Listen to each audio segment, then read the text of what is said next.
আসসালামু আলাইকুম প্রিয় দর্শক, জাতীয় নাগরিক পার্টির নেতৃবৃন্দ এখন সারা দেশে পদযাত্রা করছেন, কিন্তু সেই পদযাত্রায় ওনারা কি ঠিক আগের মতো শান্তি পাচ্ছেন? আমার তো মনে হয় নানা অভিযোগে, নানা ঘটনার প্রেক্ষিতে তাদের এখন নাজেহাল অবস্থা, অন্ততপক্ষে মানসিক দিক দিয়ে।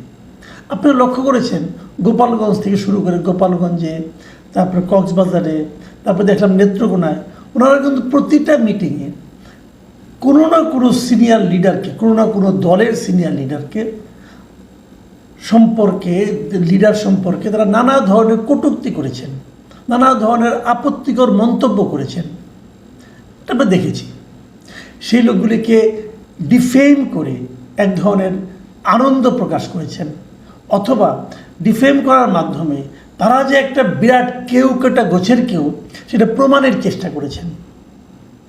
তো যেটা হয়, এখন কি হলো, গতকালকে আমরা জানি যে বৈষম্য বিরোধী ছাত্র আন্দোলনের যিনি মুখপাত্র ছিলেন, গত অক্টোবরে যাকে মুখপাত্র হিসেবে ঘোষণা করা হয়েছিল, সেই উমামা ফাতেমা গতকালকে প্রথমে একটা স্ট্যাটাস দিয়েছিলেন ওই চাঁদাবাজি নিয়ে, গুলশানের সেই 50 লাখ টাকা চাঁদাবাজির ঘটনা, সেটা নিয়ে একটা স্ট্যাটাস দিয়েছিলেন এবং ওখানে ইঙ্গিত দিয়েছিলেন যে এর শেকড় অনেক গভীরে।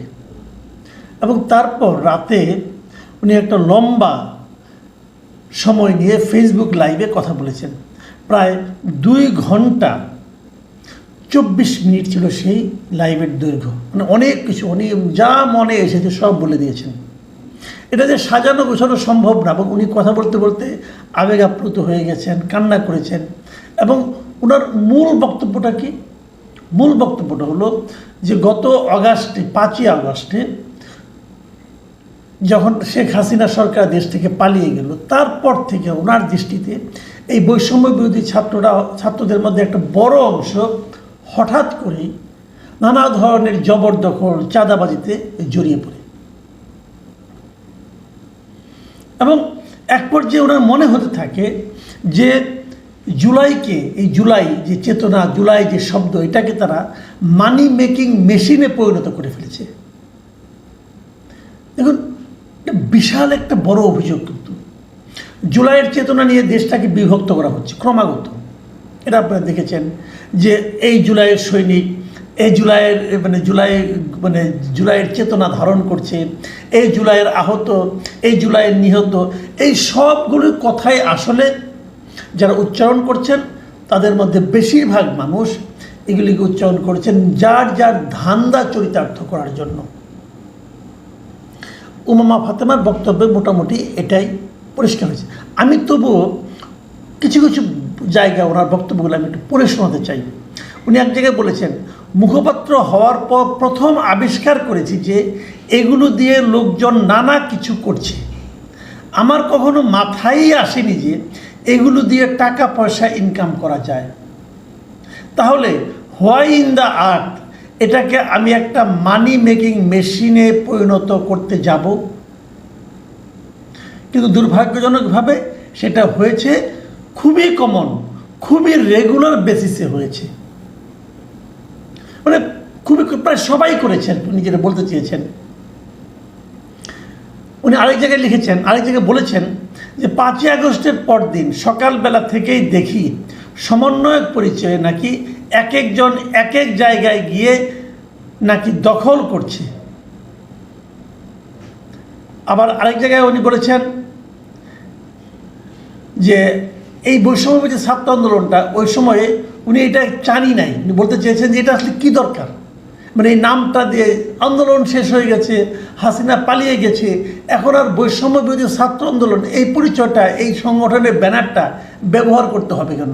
তখন উনি বলেছিলেন যে এই প্ল্যাটফর্মটাকে আরও বড় করে ডিসেন্ট্রালাইজ করে ফেলা উচিত, এবং এই কথাগুলো বলেছিলেন। কিন্তু ওই সময় তারা সবাই তার সমালোচনা করেছেন, এবং তিনি বলছেন যে এখন এই কথাটা বলে আমি যেন অনেককে শত্রু বানিয়ে ফেলেছি। তার মানে কার কাছে উনি শত্রু হয়েছেন? যারা ওই পরিচয়টাকে ব্যবহার করে চাঁদাবাজি, অর্থ উপার্জন, অনৈতিক ক্ষমতা লাভ করা, এই সমস্ত কাজে ব্যয় করেছেন, তাদের কাছে কিন্তু উমামা ফাতেমা শত্রুতে পরিণত হয়েছেন।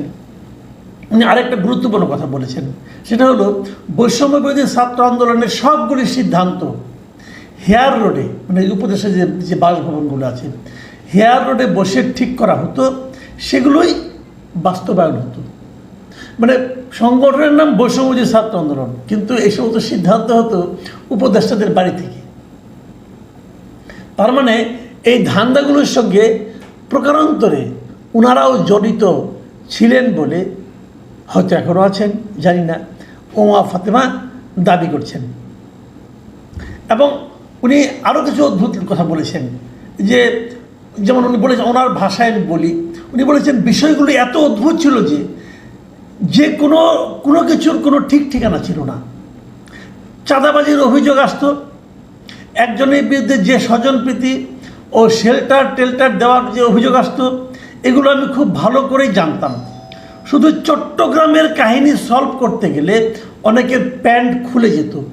এরকম আরও অনেক জেলার কাহিনী আছে, এগুলো ধরতে গিয়ে দেখেছি এগুলো তো অনেক দূর পর্যন্ত গড়িয়ে গেছে। এই যে অনেক দূর পর্যন্ত গড়িয়ে গেছে, এটাই হলো মূল বক্তব্য। মানে অনেক দূর পর্যন্ত কোথায় গড়িয়ে গেছে, তার মানে এই সংগঠনে যারা নাকি নেতৃস্থানীয় ছিলেন তাদের মধ্যে এটা কিন্তু গড়িয়ে গেছে, মানে তারাও এর সঙ্গে অল্প বিস্তর জড়িত হয়ে পড়েছেন। এই কথাটাই কিন্তু উনি বলতে চেয়েছেন। যা হোক, উনি শেষ পর্যন্ত বলছেন যে উনি কেন এটা ছাড়লেন। উনি বলছেন যে ন্যূনতম আত্মসম্মান আছে এমন কেউ এই প্ল্যাটফর্মে, মানে বৈষম্যবিরোধী প্ল্যাটফর্মে টিকতে পারবে না। এই প্ল্যাটফর্মের সঙ্গে থাকাটা আমার জীবনের একটা ট্র্যাজিক ঘটনা ছিল। ভাবুন, এই হলো এত বড় একটা অর্জন, এত বড় একটা জুলাই, এত সম্মানের একটা জুলাই, সেই সম্পর্কে জুলাইয়ের অন্যতম শীর্ষস্থানীয় নেত্রী উমামা ফাতেমার বিশ্লেষণ এবং আত্ম উপলব্ধি। উমামা ফাতেমা জুলাইকে বিশ্লেষণ করতে যে বলেছেন যে মানুষ রাস্তায় যে পরিমাণ ফাইট করেছে সেটা অবিশ্বাস্য। মানে গত জুলাই আমার মাথায় একবারও আসেনি যে এটা দিয়ে টাকাও ইনকাম করা যায়। আমি মুখপাত্র হওয়ার পর প্রথম আবিষ্কার করেছি যে এগুলো দিয়ে লোকজন নানা কিছু করছে। টেন্ডার বাণিজ্য, তদবির বাণিজ্য, ডিসি নিয়োগ, তমুক জায়গায় তমুক কাজ, এগুলো অহরহ করে বেড়াচ্ছে। দেখুন, এই যে তদবির বাণিজ্য, ডিসি নিয়োগ, বিভিন্ন নিয়োগ নিয়ে যে কেলেঙ্কারিগুলো, এগুলোর কথা কিন্তু আমরা শুরু থেকে শুনে আসছি। এবং এগুলোর সঙ্গে যে এই ছাত্ররা জড়িত ছিল